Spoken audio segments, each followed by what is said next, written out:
9 महिन्यांची गर्भवती कुठल्याही क्षणी प्रसव वेदना सुरू होऊन नवजात बाळाला जन्म देण्याचा तो अत्यंत नाजूक काळ. अशा अवघड काळात कोणत्याही बाईला सक्त आरामाची गरज असते. सक्तीचा आराम हवा असतो. येऊ घातलेलं आई पण साजरं करण्याचा हा काळ जितका आनंददायी तितकाच वेदनादायी असतो. अशा या नाजूक क्षणी प्रसव कळा सोसत एक बाई पोटाची खळगी भरण्यासाठी तमाशाच्या फडात नाचत होती. या हिमतीच्या बाईचं नाव आहे विठाबाई भाऊमांग नारायणगावकर. 9 महिन्यांचं पोट घेऊन विठाबाई फडात रक्तात न्हाली कुऱ्हाड हे वगनाट्य सादर करत होत्या. प्रसूती कळा असह्य झाल्या तेव्हा त्या रंगमंचाच्या मागं असलेल्या तंबूत गेल्या आणि तिथंच त्यांनी आपल्या मुलीला जन्म दिला. स्वतःच्या हातानं एका दगडानं बाळाची नाळ ठेचून तोडली. प्रसूतीनंतर अवघ्या काही मिनिटातच पदर खोचून त्यांनी पुन्हा आपल्या घुंगरांच्या तालावर रंगमंच गाजवला. आगामी इठा सिनेमाच्या ट्रेलर मधलं हे दृश्य बघून अनेकांच्या अंगावर शहारे उभे राहतात. कारण ही केवळ सिनेमाची कहाणी नाही तर विठाबाईंच्या आयुष्याची चित्रकथा आहे. येत्या 28 ऑगस्टला हा बायोपिक रिलीज होणार आहे. त्यानिमित्तानं आपण या व्हिडिओत विठाबाई भाऊमांग नारायणगावकर कोण होत्या, वयाच्या अवघ्या 10व्या वर्षी पायात घुंगरू बांधलेली ही पोर तमाशा सम्राज्ञी कशी झाली हेच आपण या व्हिडिओमध्ये समजून घेणार आहोत. त्यामुळे व्हिडिओ शेवटपर्यंत बघा आणि पुढे जाण्याआधी आपल्या सगळ्यांना विनंती आहे की तुम्ही अजूनपर्यंत टीओडी मराठी चॅनलला यूट्यूबवर सबस्क्राईब केलं नसेल तर प्लीज लगेच सबस्क्राईब करा. नमस्कार, मी सदानंद घायल, तुम्ही बघताय टीओडी मराठी. सुरुवातीलाच आपण विठाबाई भाऊमांग नारायणगावकर कोण होत्या ते समजून घेऊ. विठाबाईंचा जन्म 1 जुलै 1935ला सोलापूर जिल्ह्यातल्या पंढरपूर इथं एका अस्सल कलावंत कुटुंबात झाला. पठ्ठे बापूराव यांच्याकडून प्रेरणा घेतलेले त्यांचे वडील शाहीर भाऊमांग नारायणगावकर आणि आई शांताबाई यांच्या पोटी त्यांचा जन्म झाला. त्यांचे आजोबा नारायण खुडे यांचाही स्वतःचा तमाशाचा फड होता. पंढरीच्या विठ्ठलाच्या कृपेनं हे कन्यारत्न आपल्याला झालंय असं मानून त्यांच्या आई वडिलांनी तिचं नाव विठा ठेवलं. रक्तातच कलेचा वारसा असल्यामुळं तमाशा, लावणी, गवळण आणि भेदिक यासारख्या लोककलांचं बाळकडू त्यांना घरातूनच मिळालं. रूप, लावण्य आणि गोडगळा या तिन्ही गोष्टी जन्मजात विठाबाईंना लाभल्या होत्या. मुंबई विद्यापीठातील लोककलेचे प्राध्यापक गणेश चंदनशिवे यांनी मराठी विश्वकोशात लिहिलेल्या नोंदीनुसार वयाच्या अवघ्या 4-5व्या वर्षी विठाबाईंची शाळा सुटली. वडिलांच्या तमाशाच्या फडासोबत त्यांची गावोगावी भटकंती सुरू झाली. मोठ्या बहिणी रमाबाई आणि केशरबाई यांच्या गायडन्स खालीच त्यांनी लावणीचे धडे गिरवायला सुरुवात केली आणि वयाच्या अवघ्या 10व्या वर्षी कोणत्याही औपचारिक प्रशिक्षणाशिवाय पायाला 5 किलोचे घुंगर बांधून रंगमंचावर नाचायला त्यांनी सुरुवात केली. ऊन, पाऊस, वारा याची तमा न बाळगता विठाबाई पायी किंवा बैलगाडीनं फडासोबत प्रवास करायच्या. चंदनशिवे यांनी लिहिलेल्या नोंदीनुसार विठाबाईंच्या अंगभूत कलेची चुणूक पाहून प्रसिद्ध नाटककार मामा वरेरकर यांनी त्यांना आणि लक्षा यांना आपल्या कला पथकात काम करण्यासाठी पाठवून देण्याची विनंती त्यांच्या वडिलांकडे केली होती. तिथं विठाबाईंना तमाशा सादरीकरणाचा खऱ्या अर्थानं मोठा अनुभव मिळाला. नाट्यशास्त्राचं कोणतंही औपचारिक शिक्षण न घेता त्यांनी अंगिक, वाचिक आणि सात्विक अभिनयात कमालीचं प्रावीण्य मिळवलं होतं. गावोगावी तमाशा सादर करताना सुरुवातीला बेदागी म्हणून कोणतेही पैसेही मिळत नव्हते. केवळ खायला शिळं अन्न मिळायचं. अशा खडतर आणि गरिबीच्या काळातही त्यांनी आपली कला निष्ठेनं जपली. वडिलांच्या निधनानं मात्र त्यांच्या आयुष्याला मोठी कलाटणी मिळाली. 1957 साल त्यांच्या आयुष्याला मोठी कलाटणी देणारं ठरलं. त्यांचे वडील भाऊमांग नारायणगावकर यांचं दुःखद निधन झालं. मृत्यूपूर्वी विठाबाईंनी आपल्या वडिलांना तमाशाच्या माध्यमातून शेवटच्या श्वासापर्यंत लोकांचं मनोरंजन करत राहण्याचं वचन दिलं होतं. वडिलांच्या निधनानंतर फडाची आणि कलावंतांची जबाबदारी त्यांच्या खांद्यावर आली.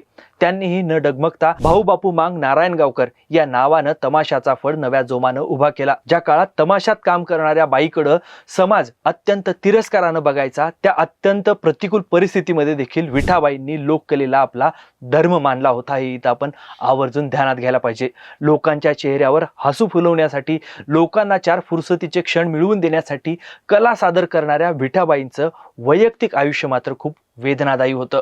तमाशा व्यवसायात बुकिंगचं काम करणाऱ्या मारुती सावंत यांच्याशी त्यांचं लग्न झालं.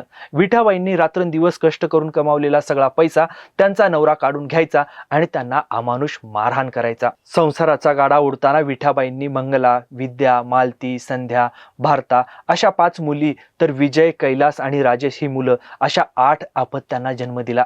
घरची गरिबी, नवऱ्याचा छळ आणि मुलांची जबाबदारी अशा जीवघेण्या पेचातूनही त्यांनी आपली कलेवरची निष्ठा आणि जगण्यातला धीर कधीच कमी होऊ दिला नाही. कात्रजच्या घाटातला गाडीचा अपघात असो वा बाळंतपणाचं दुःख, त्यांनी कधीही रंगमंचावर आपल्या दुःखाची सावली देखील पडू दिली नाही. पण वाट्याला संघर्षाला म्हणून विठाबाईंनी काही लोककलेला बाजूला सारलं नाही. त्यांनी सिनेमा नाकारला पण लोककलेला आपलंसं केलं. विठाबाईच्या कलेवरच्या निष्ठेचा परमोच्च बिंदू म्हणजे तो प्रसूतीचा प्रसंग, जो सुरुवातीला मी तुम्हाला सांगितला. पडे पडे मरी तो बेचारी कहलाऊंगी, नाचते हुई मरी तो मिसाल बन जाऊंगी, हा इठा सिनेमातला डायलॉग त्यांच्या आयुष्याचं आणि कलेवरील भक्तीचं नेमकं वर्णन करणार आहे. त्यांनी आपल्या आयुष्यात अनेक गाजलेली वगनाट्य आणि लावण्या सादर केल्या. पोटासाठी नाचते मी परवा कुणाची, नेसली पितांबर जरी या त्यांच्या लावण्या प्रचंड लोकप्रिय ठरल्या. रक्तात न्हाली कुराड, मुंबईची केळेवाली, छोटा जवान, मराठा सरदार आणि रायगडची राणी यासारख्या वगनाट्यामधील त्यांच्या दर्जेदार भूमिका आजही रसिकांच्या स्मरणात आहेत. त्यांच्या बुलंद आवाजानं रस्त्यावरून जाणाऱ्या गाड्याही थांबायच्या असं जुने लोक सांगतात. त्यांच्या लोककलेतल्या अभिनयानं प्रभावित होऊन हिंदी सिनेसृष्टीतील दिग्गज सुपरस्टार राज कपूर यांनी त्यांना आपल्या सिनेमात काम करण्याची ऑफर दिली होती. तमाशा कलावंतिनीला अशी संधी मिळणं, ऑफर मिळणं ही त्या काळात दुर्मिळ गोष्ट होती अत्यंत. मात्र विठाबाईंनी मातेशी असलेली आपली घट्ट नाळ आणि वडिलांना दिलेलं वचन पूर्ण करण्यासाठी राज कपूरनं दिलेली ती संधी, ऑफर नम्रपणे नाकारली. त्यांचा देशप्रेमी स्वभाव 1962च्या युद्धामध्ये आपल्याला बघायला मिळाला होता. भारत चीन युद्धाच्या वेळी सीमेवर लढणाऱ्या सैनिकांचं, भारतीय सैनिकांचं मनोबल वाढवण्यासाठी, उंचावण्यासाठी त्यांनी नेफा सीमेवर जाऊन जवानांसाठी खास तमाशाचा कार्यक्रम सादर केला होता. पण विठाबाईंचा शेवटचा काळ अत्यंत खडतर गेला. विठाबाईंच्या योगदानाची दखल भारत सरकारनं देखील घेतली. त्यांना मानाच्या संगीत नाटक अकादमी पुरस्कारानं गौरवलं. तसंच कला क्षेत्रातला सर्वोच्च असा स्वर्ण पदक स्वरूपातील राष्ट्रपती पुरस्कार त्यांना बहाल करण्यात आला. हा सर्वोच्च सन्मान मिळवणाऱ्या त्या पहिल्या महिला कलावंत ठरल्या.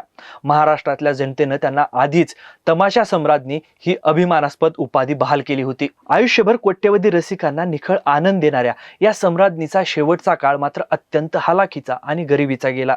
ज्या फडावर लाखो रुपयांची उधळण झाली त्या विठाबाईंना उतारवयात केवळ तुटपुंजा सरकारी मानधनावर जगावं लागलं. आजारपणात उपचारासाठी पैसे नसताना काही दानशूर व्यक्तींच्या मदतीनं त्यांच्या रुग्णालयाचे बिल भरले गेले. अखेर 15 जानेवारी 2002 रोजी पुण्याच्या एका खासगी रुग्णालयात या महान लोक कलावंतिनीनं जगाचा कायमचा निरोप घेतला. त्यांच्या मृत्यूनंतर महाराष्ट्र सरकारनं त्यांच्या स्मरणार्थ पुण्याजवळच्या नारायणगाव इथं तमाशा महोत्सव सुरू केला.